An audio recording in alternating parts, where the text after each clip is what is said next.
Madlib's Sound Ancestors, 16 songs, 41 minutes long, and a little bit on Madlib, one of the most prolific rap producers in the game, I would say, known for a number of different productions of like rap things. He also did his own little rap music as like Quasimodo and stuff. But of course, his giant alter ego is Quasimodo. Yeah, of course, bearing the lead, there's Mad Villainy, which Madlib produced, one of the best alternative rap albums of all time. There's Bandana that came out. That was best album in 2019. There's Bandana and Pinata. He's produced a couple albums for Freddie Gibbs. But like he's just a really prolific producer of rap music in a bunch of different places here and there.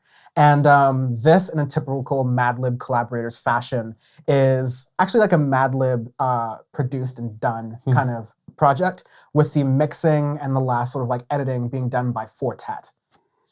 That makes sense. That's right. I forgot it was also done by Fortet, but now that makes sense with a couple of the contexts of the tracks. Yes. It's all, there's no lyrics or anything like that. It's all just basically really obscure beats and samples, and there's a lot in here that, there's a couple in here I listened to where I'm like, I really wish Doom was alive, because there's a couple in here I'm like, I could honestly hear a rap going over this, and it would go so hard. Theme de Crabtree is definitely one of those. Yeah, Theme de Crabtree for sure. There's definitely just things that it's Madlib's bread and butter kind of style of production, where it feels a little bit scratchy on purpose, like an old record, but it's just a nice soft beat that's going there. Kind of lo-fi hip hop beats to relax and study to bread and butter. But yeah, it's, especially given the context of the news right now and the passing of Doom, it's very hard to not kind of imagine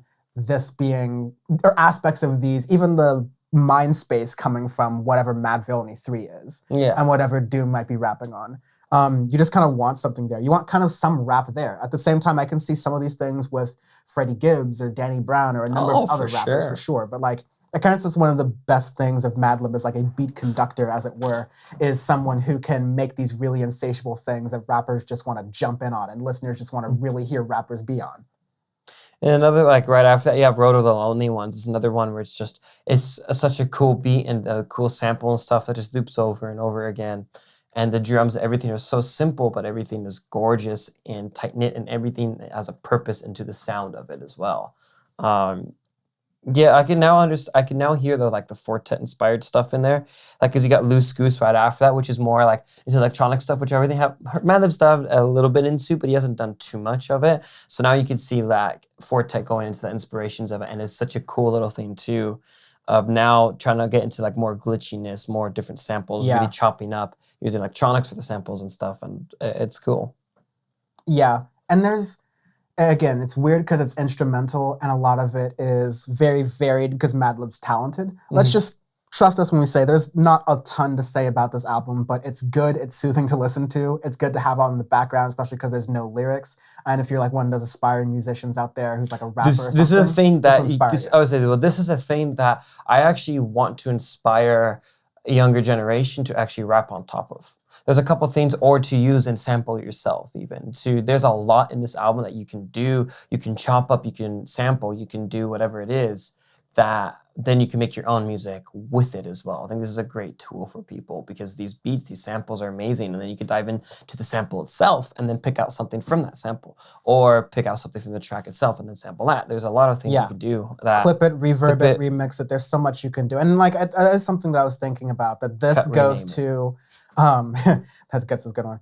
This reminds me of Shades of Blue, Madlib Invades Blue Note, or Champion Sound with J-Lib. There's a couple of other projects that Madlib worked on in the early 2000s that are very similar, reminiscent of that, like RJD2, DJ Shadow kind of. We're just producing cool beats with instrumentals, and you could do a lot with these, but my job is making beats, and I'm just gonna have these on. And I just like, so much of my childhood playing like PlayStation 3 on Saturdays is just like have those Pandora stations in the background doing that. And so like, I like that kind of era or that kind of genre of music production that this kind of brings into a new era here. This sounds fresh, it sounds new, but it doesn't need to sound like anything necessarily, because it's like the theme of the album, Sound Ancestors. So it's a lot of the things from the past as well. Well, then the track Sound Ancestors itself is crazy, just with the drums and stuff in it. But yeah, there isn't too much really to dive into because it's all instrumentals. There's a lot to listen to. There's loads to listen to in the album, and I just want this to inspire a bunch of people to really try and experiment and do new things. Yeah. And hopefully launch some other people up too. It's very good though. Madlib is one of my favorite producers of music. Yeah, especially in rap. Yeah, it's reminiscent. I'm listening to even Chino near the end. It's like special herbs. It's exactly. Just fun. I just like this beat. It's a nice. Any of these individually could be like palette cleansers on like playlists or just nice things here or there. Yeah, underscoring what you said. He's really just one of the better producers out there. The arbitrary scale this week is futuristic theology sponsored space weaponry. And I'm going to use the crescent in Islam, because that's actually a moon. It's actually in space. It's a space satellite, which the moon also is, because satellites also refer to actual bodies of space. But this is a man-made satellite, or, Moses-made satellite. And this is shooting 2 beams, one Sunni, one Shia, directly out of its palms into the universe with planet-destroying energy. This is this is a Hindu lightsaber. So it's a lightsaber that comes out. You turn it on, and then it comes out with 6 more blades for the amount of Hindu gods you believe in. It just keeps up pumping out more blades. It just keeps adding on more and more and more and more. We love the what's the word for when you polytheistic. Polytheistic religions. Yes.